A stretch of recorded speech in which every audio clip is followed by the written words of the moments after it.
Like something straight out of a horror movie, the toy doll moves on its own. The staff working at the storage facility were just as spooked as the man who owns this unit. He believes that this is the culprit behind the strange noises employees heard. While there has yet to be a prospective buyer for this doll, the man continues to document the monkey on the off chance that something else is caught on camera. But currently, nothing else has happened.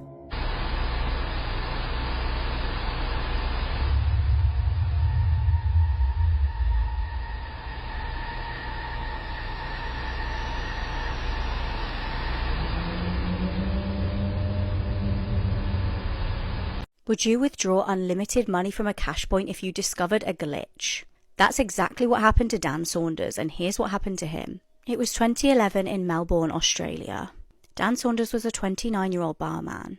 Now, Dan was out one night having some drinks and needed to get some cash out of a local ATM. When he got to the machine, he realised that he barely had any money in his account, but he saw an option on the machine asking if he wanted to transfer funds from his credit account to his bank account. He clicked to see what would happen and it came up with an error message. However, when he then returned back to the home screen, he noticed his bank balance had gone up by $200. He withdrew the money and then tried the hack later on in the evening and realised his bank balance went up to $2,000. He would go on to use this method multiple times, withdrawing more and more money. He found the glitch worked at any cash point. After using this hack for a little while, he noticed that there was a slight delay with the transferring of funds and he needed to keep pressing transfer. Otherwise, the machine would eventually catch up and realise that he was actually in debt.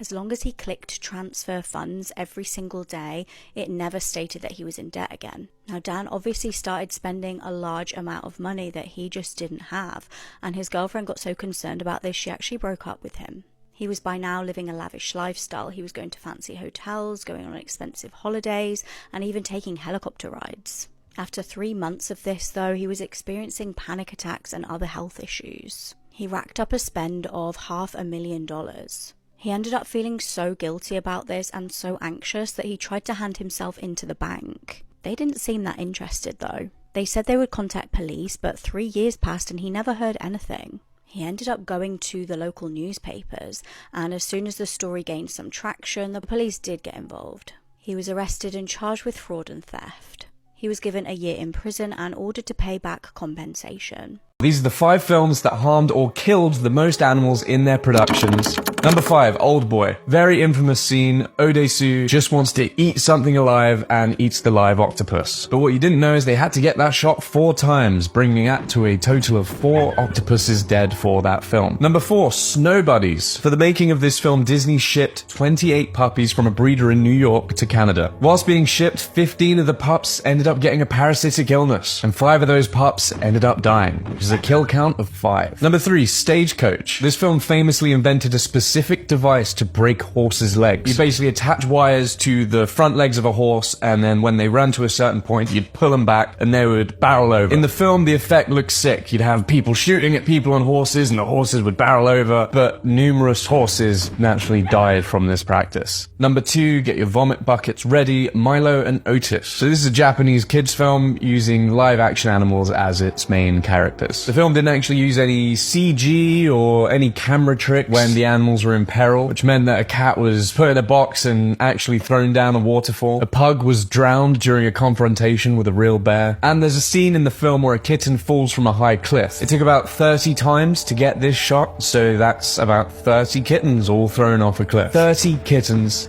thrown off a cliff to die. But there is one film that was even worse and even more disregard for animals. But first, if you like fucked up shit like this, please just drop me a follow. It'd really help me out. But number 1 is Heaven's Gate. So for this movie, animal rights experts weren't even allowed anywhere near the set. The production killed 4 horses, led at least 1 horse from the neck, disemboweled several cows, blew up a horse and its rider with dynamite, staged real cockfights, and decapitated a chicken. And the movie was a huge flop.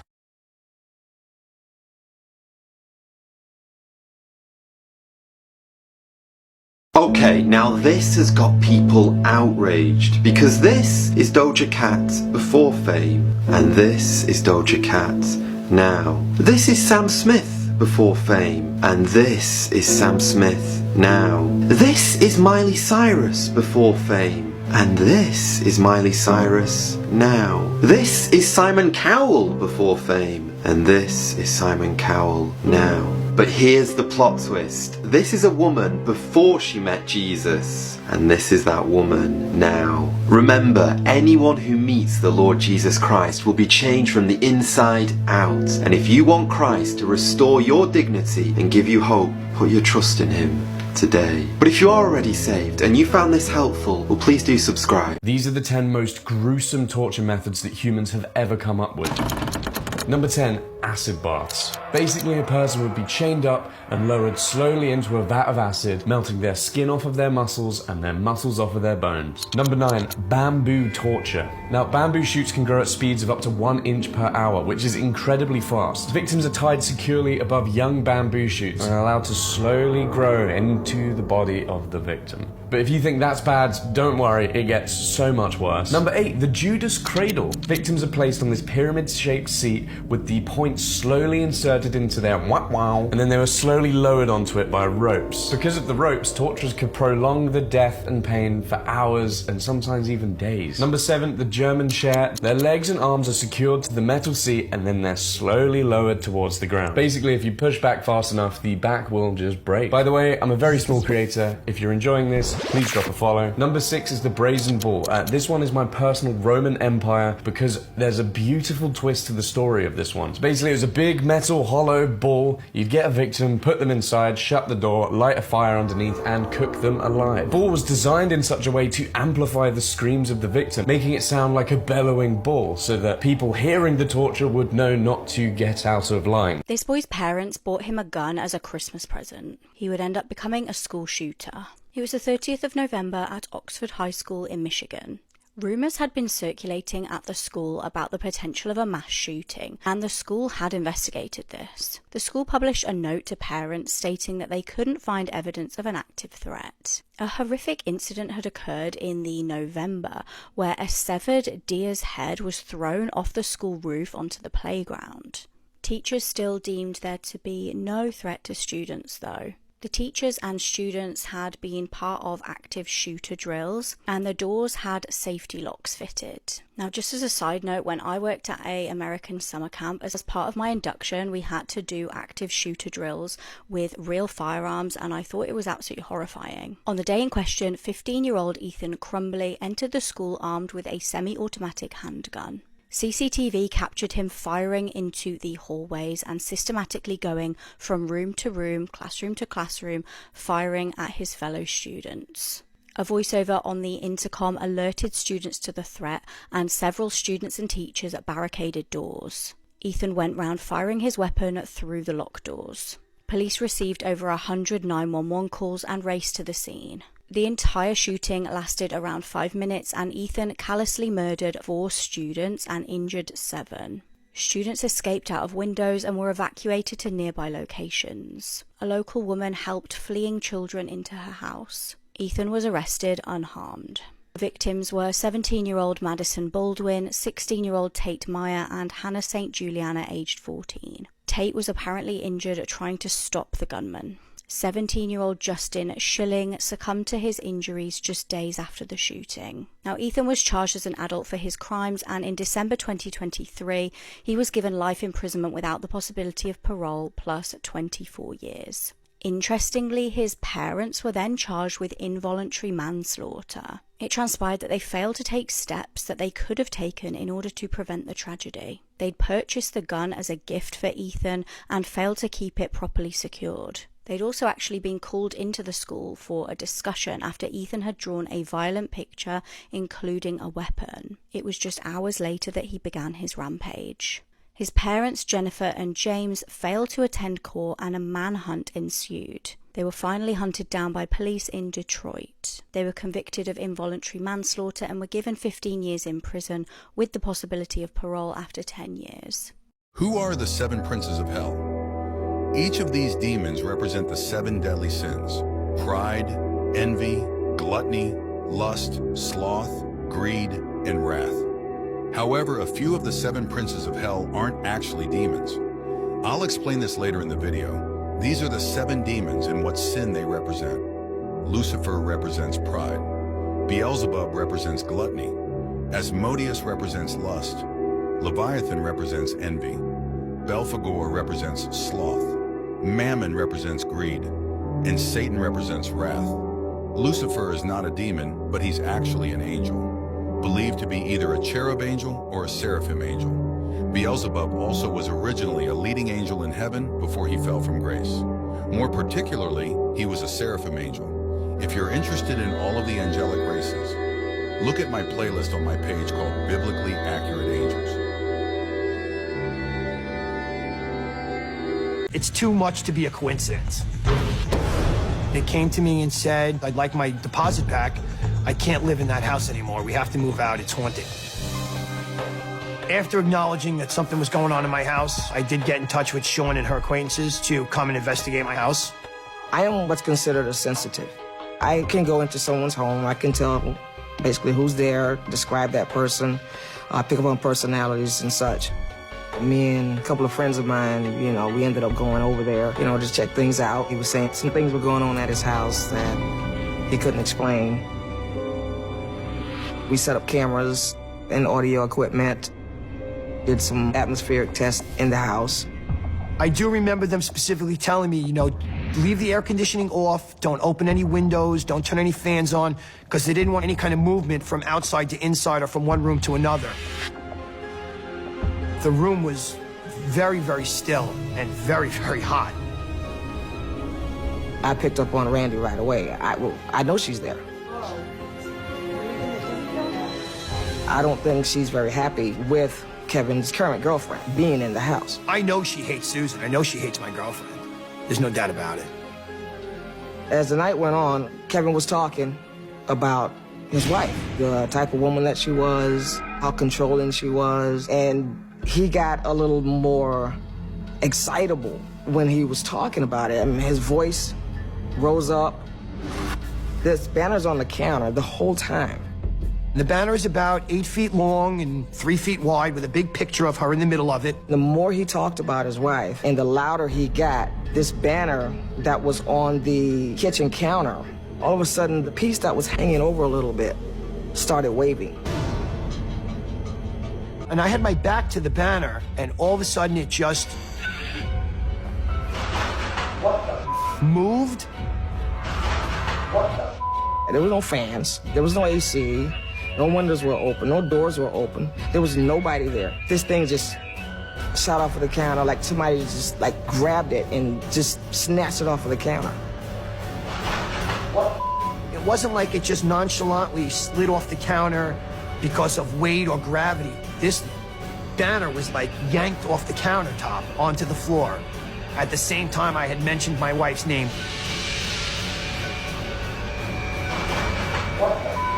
It's kind of freaky. I just think it was my wife messing with me. Hey ha, I'm still here, I'm still in your life.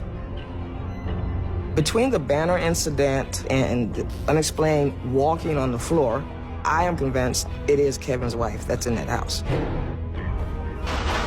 This is a selfie of a man posing with a decapitated head. This murder case is absolutely horrific. It was February 2013 on what should have been a normal day in New York for James Daniels. He was on a dog walk in the Bronx. His dog was strangely drawn to a suitcase on the pavement. The dog wouldn't stop barking and trying to get into the bag. When James took a closer look, he was horrified. Inside the bag was a severed head. He ran round the corner and called police. When investigators arrived and looked into the bags, they found multiple body parts. There was an arm, a leg, a head, and portions of a torso. They noticed that the suitcase smelled very potent. It was the unmistakable scent of cleaning products. Later that day, dispatchers received another 911 call. This time, it was from 23-year-old Bassett McLean. He was reporting his mum missing, 45-year-old Tanya Bird. Now, obviously, the police department knew that they'd already found a deceased woman. Officers went round to Bassett's house and they noticed that strangely it smelt the exact same as that suitcase. Officers asked the man to give them a photo of his missing mother. When he handed his phone over, investigators got a lot more than they bargained for. On the device were extremely graphic photos such as this one where he's posing with his mum's decapitated head. Bassett was arrested and charged with his mother's murder. Now, shockingly, Bassett was actually the dad to a 3-month-old little boy. What would happen to his son later is absolutely unthinkable, but we'll get to that. Meanwhile, Tanya's remains were sent off for an autopsy. They confirmed that she had died after being stabbed. Now, loved ones stated that Bassett had disliked his mother for some time. They also said that his behaviour was often violent. He would set fire to things, and he was also known to have stabbed a police officer. During Bassett's police interview, he claimed that someone else had killed his mum. He blamed his friend, 26-year-old William Harris. He said he had threatened to kill both him and his younger 7-year-old brother if he didn't help to dismember the body. He said he was forced to dismember her in the bath. Now, William was also brought in for questioning but had a very different story. He stated that it was Bassett who had actually killed his mum, and then he'd bragged to William and showed him this horrible photo on his phone. William was charged with unlawfully dissecting a human body and hindering prosecution. Bassett continuously changed his story. At first he protested his innocence, and then he stated to officers, if you can kill somebody, you should be able to cut them up too. If you can't do that, if you can't have the stomach to cut them up, then you're a coward. In court, prosecutors argued that Bassett had stabbed his mum to death after she told him to move out. He was found guilty and given 25 years to life in prison. He was taken to Rikers Island, and en route there, he punched a prison officer and slashed his face. But the horrific story of this family does not end there. As I mentioned earlier, Bassett was a father at the time to a 3-month-old little boy. After he was imprisoned, his family was involved in yet another shocking murder case. This time, someone else was to blame. I will post that case straight after this one.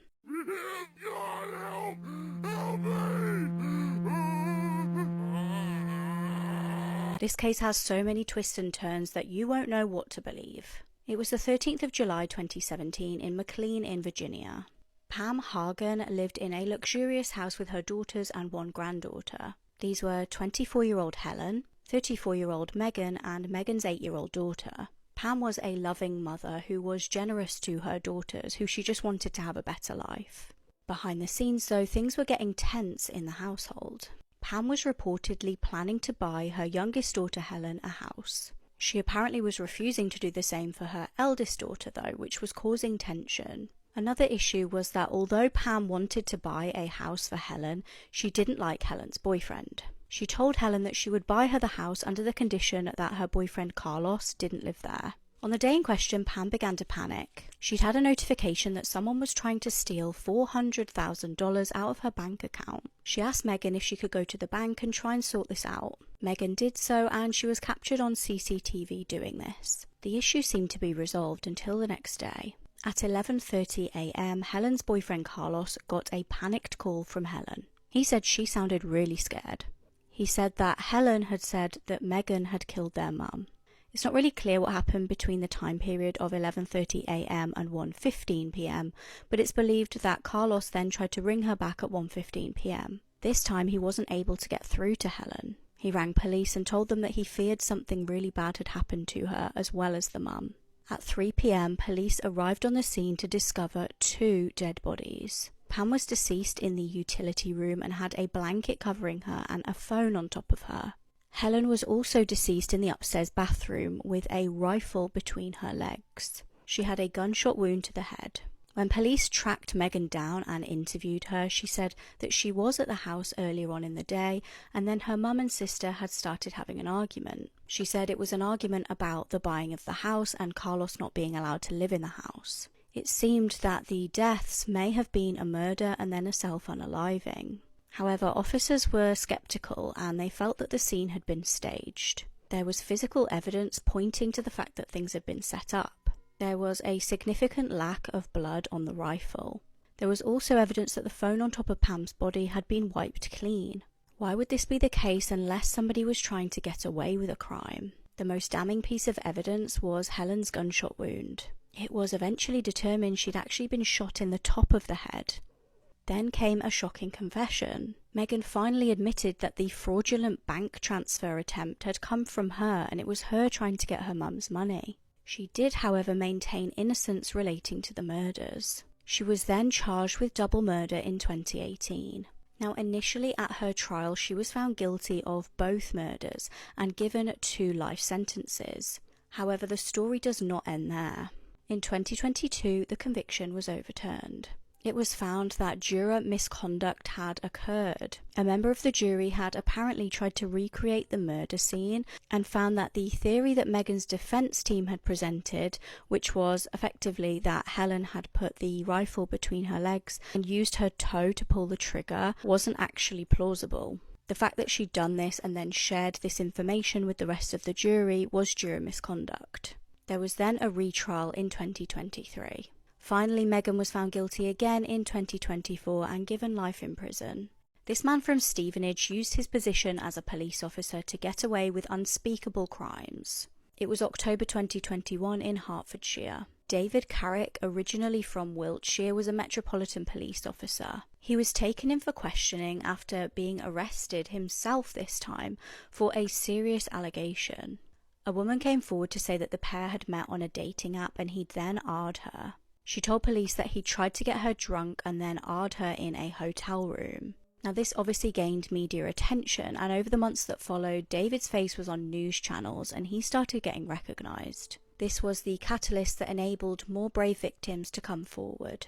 Suddenly, many stories were being rang in about David's horrific abuse of multiple victims. The crime spanned over a staggering 17 years.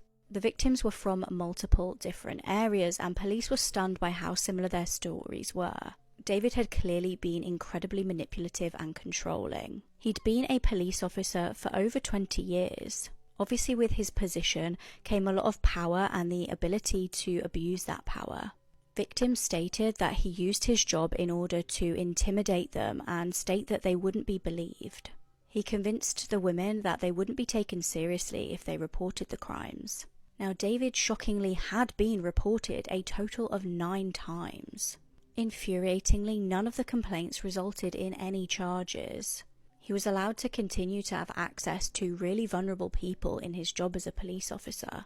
Now, luckily, as this all started to snowball, some of the victims had some text messages off him. They were able to use these as evidence. Horrifically, multiple victims had harrowing stories of being locked in cupboards and being urinated on by David. He eventually pleaded guilty to 49 charges against 12 women. Some of the charges covered multiple incidents and a total of 85 offences, including 48 Rs. He was given 36 life sentences and will serve more than 30 years in prison. You got good color and everything?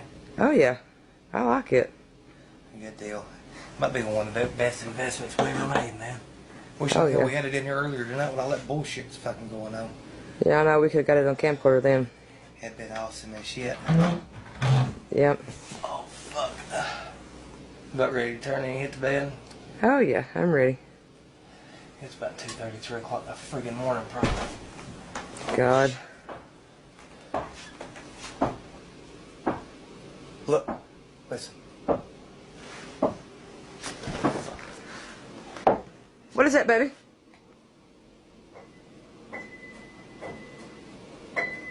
God damn, we ain't going. Oh, shit. God damn it. Fuck.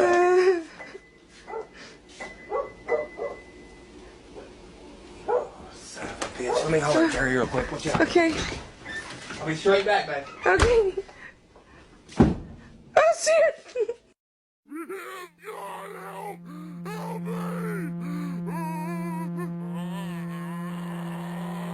When a man was put in prison for killing his mum, his family should have been safe. Then another member of the family was brutally murdered, but this time by someone else. Just a warning here, this case is absolutely sickening. In 2013, the dismembered body of Tanya Bird was discovered in suitcases in the Bronx. Now, if you haven't already watched my first video on this case, I advise you to go back, watch that video, and then come back to this one. Tanya's son, Basid, was pictured here holding her dismembered head. He was later convicted of her murder and jailed for 25 years to life. However, that was far from the end of the tragedies of this family. While Basid was in prison, another family member was about to be murdered again, but by another family member. Now, as I said in my previous video about this, convicted murderer Basid had a son when he went to jail. This was Zamir Coombs. He was a sweet little boy aged just 4 in 2017. While his dad was in prison for killing his own mother, Zamir was in custody of his mum, 28-year-old Zara Coombs. She was dating somebody else at this point. She was no longer with Basid. In January 2017, Zara was at home with her little boy when he asked for something to eat. She refused to give him any food, so he took matters into his own hands and went over to the fridge to grab an egg. He then accidentally dropped the egg on the floor.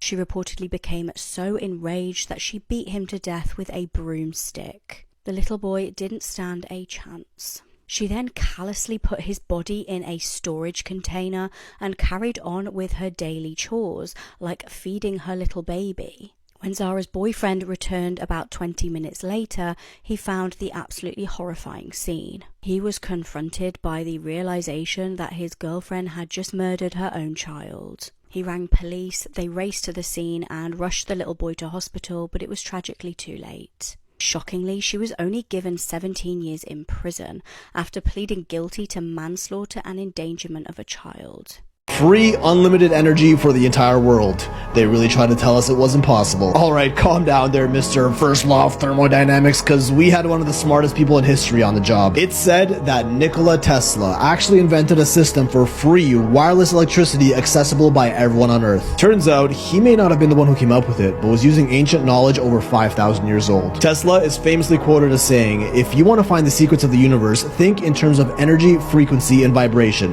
What was he trying to tell us? He has quite the resume. The founder of Alternating Current, which runs our entire power grid today, and was also a huge advocate of free wireless electricity, which is exactly what his Wardenclyffe Tower project intended to do. A structure that was designed to harness energy from the natural vibrations of the Earth and convert them into electric potential. Exactly what the Giza power plant theory suggests the pyramids were built and used for. Tesla publicly demonstrated his use of wireless electricity by famously lighting light bulbs without any wires attached to them. Wardenclyffe Tower was the scaled up version of that, and millionaire J.P. Morgan saw incredible potential in profiting from Tesla's ideas, so he helped fund the construction of this tower. And just like the pyramids, it was built directly on top of underground aquifers, cavities beneath the surface with powerful flowing water that produced natural vibrations, using copper wires and iron rods extending deep beneath the surface to transmit this energy up through the tower and into the atmosphere, then distribute that energy wirelessly around the world for anyone to use through a conductive layer of Earth's ionosphere. According to him, Earth was a giant electrical generator spinning around 2 magnetic poles, which it is, and it produces a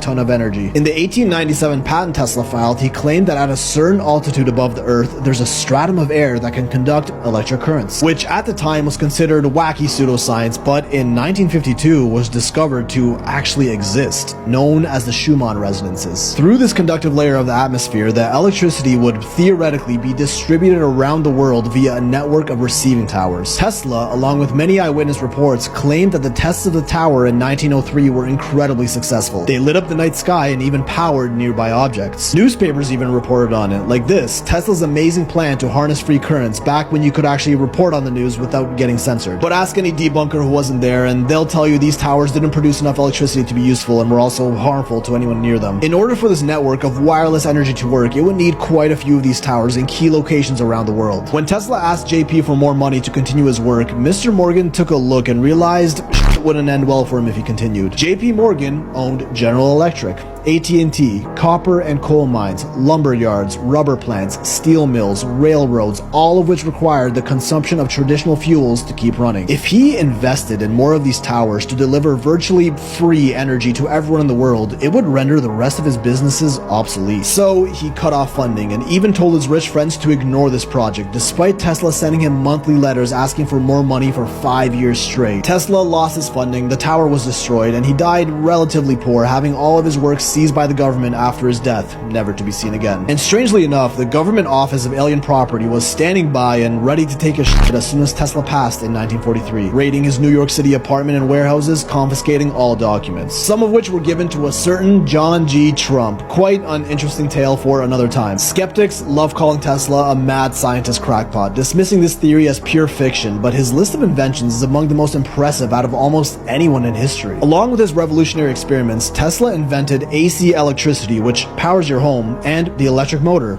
everything you see here, as well as the remote control, the radio, improvements to the X-ray, and even predicted smartphones and the internet back in 1926. He's quoted as saying, "When wireless is perfectly applied, the whole Earth will be converted into a huge brain. We shall be able to communicate with one another instantly, irrespective of distance." That's exactly what we have today. Pause if you want to read the whole quote, which may I remind you is 100 years old. His proposed network of towers would have supplied unlimited, clean, and basically free energy worldwide, using the principles of the Giza power plant theory, which Tesla was actually a firm believer in. He was fascinated by the pyramids of ancient Egypt and even drew inspiration from them in his work, with his devices even being referred to as Tesla's electromagnetic pyramid, based on his designs depicting the movement of energy in his towers. Well, the pyramids are suspected to have been built for the same purpose, drawing vibrational energy from the Earth and distributing it around the world through the atmosphere. Would that have even been possible 5,000 years ago? Turns out it might have, with some even claiming proof as far back as 30,000 years old. I explained exactly how it would have worked back then, and we're not done diving into this one, so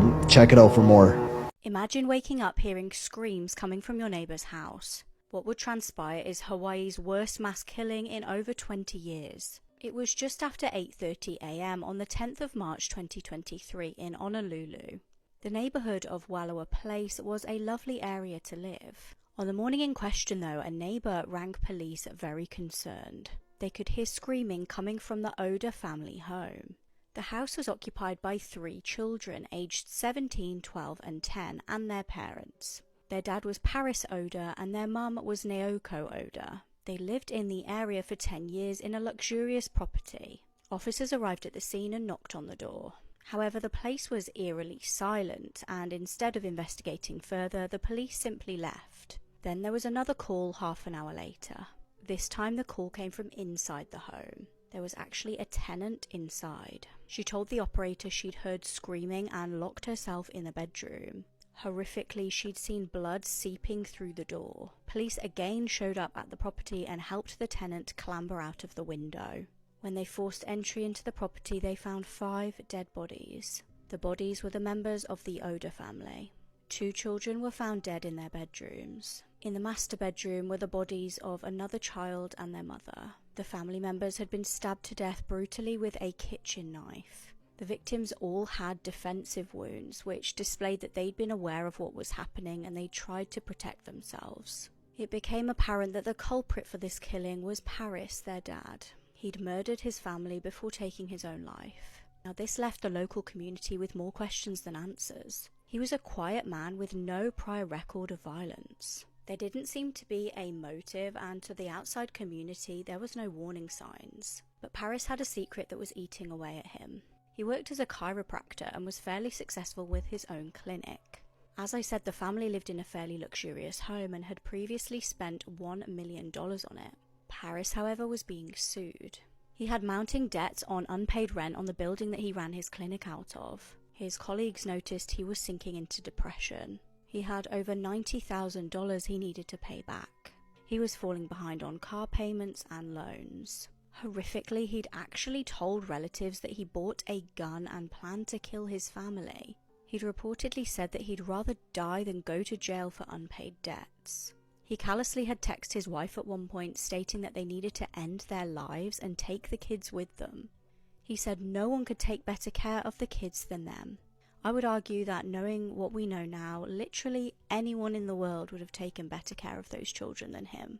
Cancel all the plans you have for tomorrow because this cow is about to take over the world. This cow is called a red heifer, and the 3 biggest religions all have one scary prediction of how the red heifer is going to shut down the entire world. Now, before I tell you this Iman's theory, it's critical you understand just how rare these cows are and why millions are suddenly Googling them right now. On the 15th of September 2022, 5 red heifers arrived in the Holy Land after travelling 7,000 miles on a plane from Texas, a transaction that would cost $500,000. Now, you might be wondering, what is all the commotion about? After all, red cows, they're not that uncommon, are they? You're absolutely right. But what makes these red cows so special is that they have to meet very specific requirements to qualify for this colossal event. Let me tell you something. These red heifers have to jump through 4 hoops. The first hoop they have to go through is that they can have no more than 2 non-red hairs on their entire body. If they have 3 black hairs, that's it, they're unqualified. The second hoop our heifers must dive through is they cannot have 1 single spot or blemish on their body. They must be entirely clean. And then the third hoop, which sounds a little bit weird, is they must never ever have had a yoke on them. In other words, they can never have been sent out into a field to work. And then the fourth hoop, which makes finding one of these qualifying cows nearly impossible, is this. This red heifer must be older than 2 years and 2 months. But it cannot be any older than 4 years old, because it's then when the red heifer begins to gain grey hairs. So come on guys, now do you see why the whole world is watching these 5 little cows? Because we haven't seen a red cow like this for over 2,000 years. And now that we have found 5 that qualify, well, know this: if these 5 cows, or one of these 5 cows, is placed in a certain ceremony, just know this: it might just kick a hornet nest. And I'm about to show you why when we look at the Jewish prediction for the red heifer. But right now, let's hear why those who follow the Quran are paying close attention to those Texan cows. And this will be a huge historical, spiritual event where I anticipate millions of people will come from around the world to experience the cleansing and the spiritual and the emotional high that will be there. I foresee that, this is just my guesswork, and I could stand corrected on this. I foresee that with millions of people there and the ecstasy that will come with it, then very quickly it can be claimed that people got out of control and they entered and destroyed the place, and now a temple can be built on top of it. Did you catch that? This famous imam predicts that when the Jewish priests perform this red heifer ceremony, something bad will happen to what they believe is their third most holiest site. So let me ask you a question. Why do you think they are so protective of this compound? Well, I think it's because they believe it is a very holy place where their prophet ascended to heaven on a flying horse. And now they believe that the Jewish people are trying to take it from them. And if they achieve this, they believe that it will usher in their predicted Dajjal, a man who will be a false messiah, who will fool many people in the last days by performing miracles and by claiming to be God. They also fear that Jewish archaeologists who are searching for relics beneath the compound are actually trying to weaken the foundations, so their third holiest building will eventually collapse and the Jews will be able to claim the area for themselves. We are actually going to touch on the third temple in this video, but if you would like to see another video where I go much deeper, please do subscribe and I'll endeavour to get that video filmed for you very, very soon. But right now, did you all know that those who follow the teachings of the Quran believe that this area belongs to them? So these 5 red heifers are actually, in other words, going to upset 2 billion people. So much so that it has been revealed that one of the key igniters to what happened on October the 7th is because America had sent these red cows to the Holy Land. So take all of that into your mind, and when you see the Jewish prediction, you will know why our previous group was very unhappy about the arrival of the red heifers in the Holy Land.